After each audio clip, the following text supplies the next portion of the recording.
Hello and welcome to brandtuned, Successful Brand, Successful Business, the show for entrepreneurs and brand creators where we discuss personal and business branding to give you ideas and inspiration for your own brand. I'm Shireen Smith, lawyer, entrepreneur, author, and advocate for developing purpose-based brands to change the world. Ronnie Fox is a city solicitor specialising in partnership and employment law at Fox and Partners. He's built a formidable reputation during his career. So in this episode, I'm going to be asking him about how he built his own brand and also that of his business. So Ronnie, welcome to this podcast. Thank you. How did you start your career? Do you want to just take me back to the very beginning, please? I've been very fortunate. I joined a top 20 firm to do my training contract, which was then called Articles, and it worked out well. And just 2 years after I'd qualified, the partner with whom I worked most closely decided to leave and join an investment bank. There was a hole, I filled it, and I became a partner after 2 years qualification. Oh, really? So you were lucky to some extent. I was lucky. Then in 1988, that firm, Oppenheimer's, merged with another firm. And I wasn't too keen on the merged firm. And after giving it my best shot for a few months, I decided to leave, and in March 1989 set up a firm of my own together with colleagues, and that worked out really well. Okay, so what actually inspired you to go into law in the first place? There were two things. The first was a generalized desire to help people. The second was that when, as children, we played games, I was always the one that read the rules. I knew that you could mortgage a property when playing Monopoly and how to challenge a word in Scrabble. And I sort of sublimated this interest in the rules and decided to read law at university. Right. So how old were you when you thought you might want to take up a legal career? About 12, actually. Really? I've never seriously considered any other career. I've always wanted to be a lawyer. I've always loved being a lawyer. Wow. So you've moved on now and set up your own law firm with a few colleagues, did you? That was in 1989. Yeah. And then in 2005, my then colleagues decided that they would move in one direction and become a full-service law firm. I've always been worried about the future for small full-service law firms. I decided I wanted to specialize in a relatively narrow field. And I decided to leave and set up another law firm, which was then called just Fox and is now Fox and Partners. Right. So when did you begin specializing in a particular area of the law? Well, I was a corporate transactional lawyer doing a broad range of company and commercial work at my first firm where I did my training contract. And my vision initially, when I started my firm in 1989, was to become a corporate and commercial boutique. The first employment job came in, and I looked around and I said, who would like to do this? And they all said, you. So I started doing employment work, and I became more and more interested in the people aspect, the psychological aspect of doing employment work. And I wrote a book on how to calculate what people were entitled to receive when they left employment. I I got more and more employment work in. The employment department became the biggest department of the firm. And then people started approaching me with partnership issues, where indeed the psychological elements are even more important. And I became interested in that. In 1998, I set up the Association of Partnership Practitioners.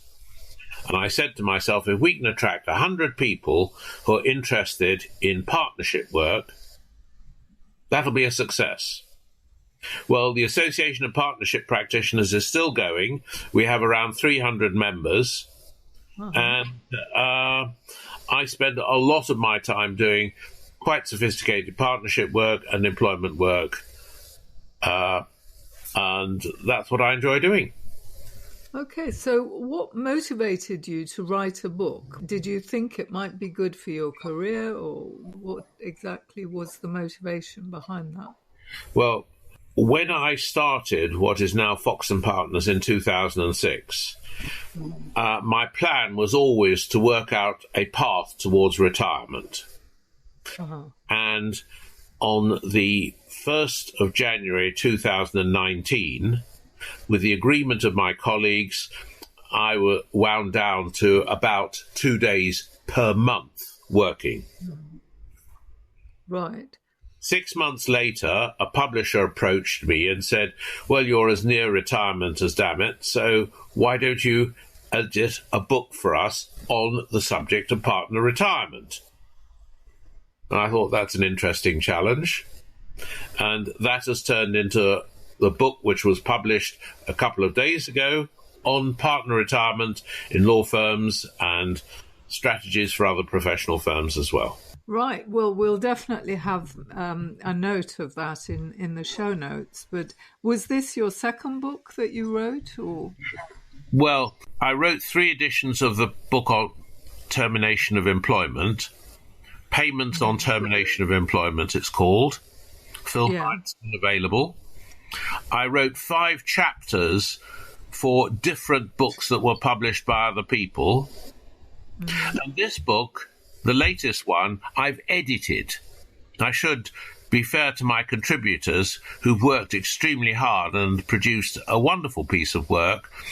And I edited their contributions, I selected the contributors, and I wrote a preface. Okay. What do you think was the secret of your success, Ronnie? I mean, how did you manage to get so many clients and become known? I've always believed in team working. I haven't taken on a professional job on my own for a great many years. I've always enjoyed working as part of a team. I've enjoyed the mentoring part and bringing up relatively recently qualified people and growing them into standalone lawyers. And I think that put me in good stead because clients like the fact that there's not one lawyer, but a team of lawyers working for them. Okay, so when you set up your firm in 2006, intending to retire, you knew that you would also be mentoring some of your future partners, I guess. Yes, I set up with 3 lawyers and 3 secretaries and an accounts person, and I gave myself 10 years to actually agree terms for a transfer of the business to my younger colleagues. Well, during those years, I was lucky enough to be joined by a number of extremely able people. And after 11 years, as it turned out, in June 2017, I transferred the business to them and gradually wound down to my present 2 days per month. Good. What would you advise a young person who's now setting up in their career? How would they, I mean, what is a personal brand, for example? Were you ever aware of such a thing? How did you regard personal brands? Well, I've always thought that my name should stand for something of which I should be proud and try and leave a legacy. I've made exceptional efforts to keep colleagues happy. And I've studied in an informal way psychology. I believe that one of the great gaps in the training of professional people, and particularly lawyers, is that they don't study human nature. They're ignorant of psychology. That was one aspect. A second was to focus on what I enjoyed doing. For example, it's never been a part of my life's ambition to complete a VAT return. I wonder whose ambition that is. Some people treat it as part of setting up a practice. But even when I started what is now Fox and Partners, I had an accounts person helping me from day one to do the bank reconciliations and the VAT returns and so on. It's so important to delegate, isn't it? And to just focus on what you're good at. Exactly. What you're good at and what you enjoy doing. In the course of my partnership work, I've met a great many lawyers who actually don't enjoy what they're doing. But it was not until their mid-40s that they discovered that they didn't actually enjoy the work. But they're trapped. They're too deep in. They've got responsibilities to others, and they don't know what else to do. I've been very, very lucky in that I've always been able to focus on what I enjoy doing. That's quite remarkable. How have you done that? Part of it is introspection. Part of it is looking at my colleagues and trying to identify where their strengths are greater than mine and passing on those elements of the work which play to their strengths and allow me time to play to mine. Is that a fair answer? Sure is, yes. What's your management style? Well, I like to think it's encouraging colleagues to participate in determining the direction of the practice. It's allowing people to do what they're good at, and it's allowing people the freedom to say what they think without fear of retribution. I've been very lucky. 2 of the colleagues that work with me today have worked with me for over 40 years. They followed me from firm to firm. That's remarkable. Perhaps I treat them too gently, but I don't think so. Do you give harsh feedback ever if somebody needs it? I like to think that I'm fair, and sometimes that means telling people that I don't think they're moving in the right direction. We'll take a short break at this point, as I'd like to mention the brand-tuned series of webinars which support founders to think through their brand, taking IP into account at the right time, which is before you make firm decisions about what to create. Just visit brandtuned.com and the webinars are referenced right there on the homepage. Okay, back to the podcast now. How did you approach branding your businesses? I mean, I know you had the name Fox and Partners, but what was your approach to the brand of the business? Did you ever even think of the brand? I did, and I used the symbol of a running fox on a lot of our publicity material. In our meeting room, there is always a bowl containing Fox's Glacier Mints, which I refer to as our marketing budget. And I encourage people to work together as a team, not in silos. We're all part of the same group, and the name of that group is Fox and Partners. how do clients know what to expect? I mean, did you think about what promise do you want to make to your clients when you, in the earlier days, was it actually thought through, or did it just happen by pure, chance? We adopted values from the outset. Oh, right. And those values include putting clients' interest in front of our own, which ought to be axiomatic for any professional, but I'm afraid often isn't these days. Yeah. And I've discovered that what has helped me enormously, especially when it comes to the difficult issue of fees,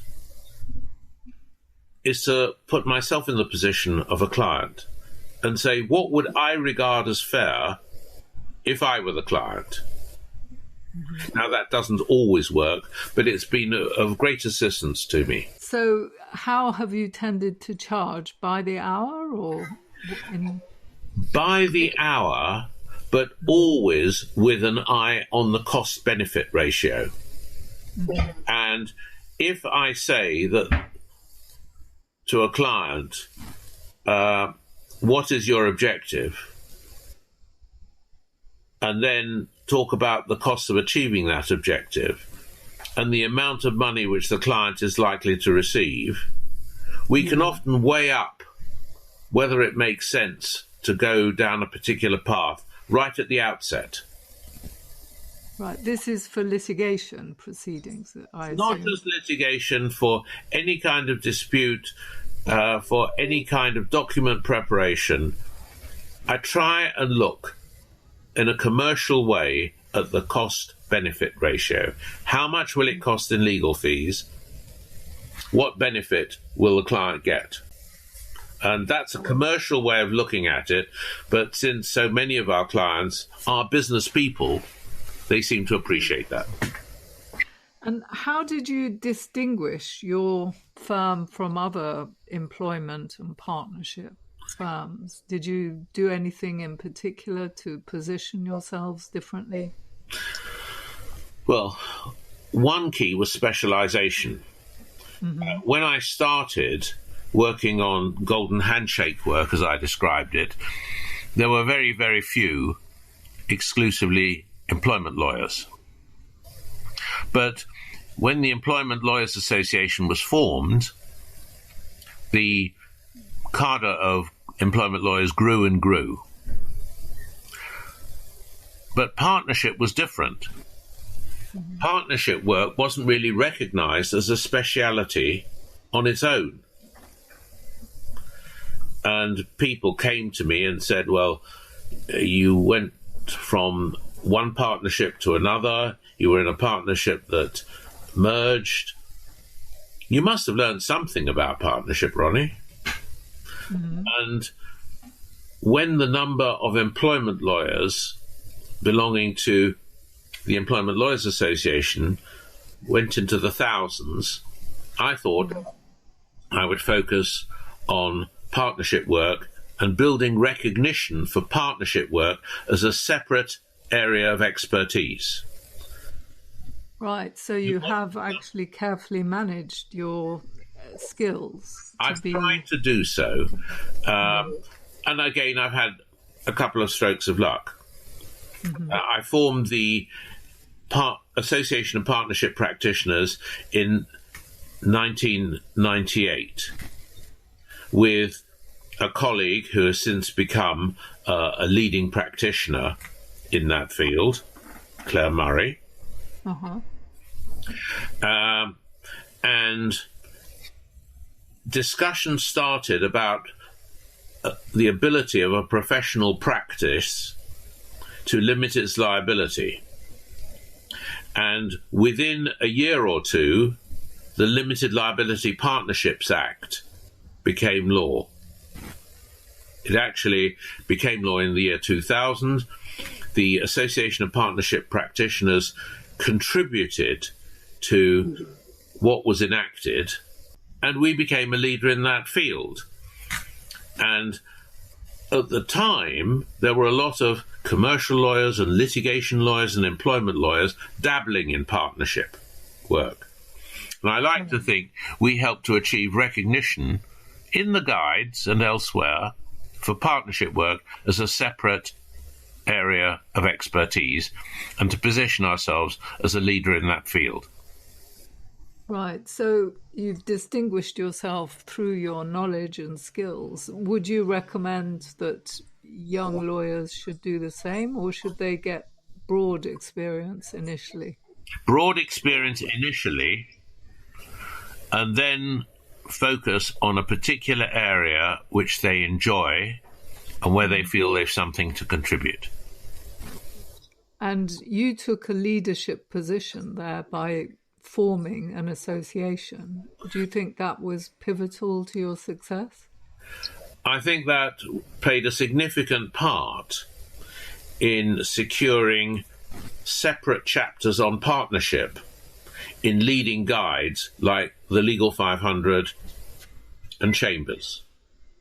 Right. So it was certainly a great help. And I was the first chairman of the association, and I think it helped. And it's quite fitting now that you've written a book on retirement. So did you write the entire book, or did you edit it, get contributors, Ronnie? I only wrote the preface. Okay. That is my own work. But the other chapters are all contributed by people whom I asked to write about retirement and planning for retirement. Are they people who actually advise, or people who've retired? Mostly people who advise. There are 2 chapters written by lawyers, 1 chapter written about retirement from the firm's point of view, another written about retirement from the individual's point of view. Those 2 chapters are written by lawyers. Then accountants have written a couple of chapters. One about the commercial and accounting implications, another about the tax implications. And then there are 3 other chapters, one written by a wealth manager who emphasizes the importance of planning for a comfortable retirement, a second written by a psychotherapist on how to deal with the changes in one's life which come with retirement, and the third written by somebody who is a career analyst and a career planner. And he helps people think about and plan their careers and their retirement and treat retirement as a new career. Right. So what will your project be in retirement, or don't you feel the need to have some sort of project in your life? I always feel the need for some projects. And some of them are leisure. My granddaughter is teaching me the piano. Lovely. She is grade 7 and I'm grade nothing at all. I'm reading books. In the course of my professional practice, when I was working full-time, I never had time to read for pleasure. But now I do get time to read for pleasure. I'm spending a lot of time with the family, my wife, my 2 children, my 4 grandchildren. And I'm very, very fortunate in that my son and his family and my daughter and her family all live nearby. And then I've got a couple of other ideas for books. It's so you're going to be writing books, will you? Yeah. Well, I've got a couple of ideas which may turn into books. Will they be on law or totally different? One will be on law. It'll be, and it's in the planning stage. It's about things that I've learned during my career, which might possibly be of value to my younger colleagues. To people starting their careers, do you think? People starting their careers, people in the midst of their careers, and dare I say it, people planning for progress throughout their careers and retirement. Yeah, I'm sure you've got a few tips that you can pass on and knowledge that would be really useful. So are you actually writing a book proposal for it, or? I'm thinking about it. Uh-huh. I also want to include some commentary on things that I see happening.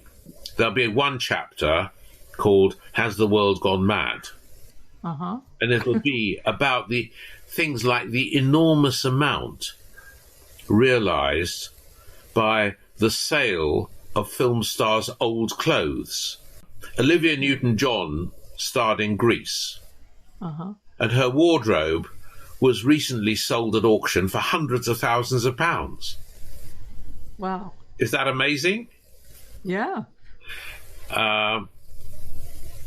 Then I see some other things which are very much at odds with the way things used to be. And many of those things are great improvements. But there are other things which are not improvements. Perhaps there'll be a chapter in my book on those things. I'll be very interested if you do write that book. It sounds excellent. Thank you. Ronnie. Yeah. Thank you. Great. Well, thank you very much for appearing on this podcast today, Ronnie. We will definitely have the title of the book that you've edited in the show notes, and also details of this podcast. So very nice to have spoken with you today, Ronnie. Thank you very much, Shireen. I've really enjoyed it. That's it for this week. Do subscribe to the brandtuned newsletter to get weekly updates. I'd also love to get your feedback. Just send me an email to info@brandtuned.com. Finally, if you liked the episode, please do share it with your friends and colleagues and review it on iTunes or whichever platform you use to listen to podcasts. If you leave us a 5-star review, it means more people will listen and we can spread the word much more quickly about the podcast. Thank you, and bye for now.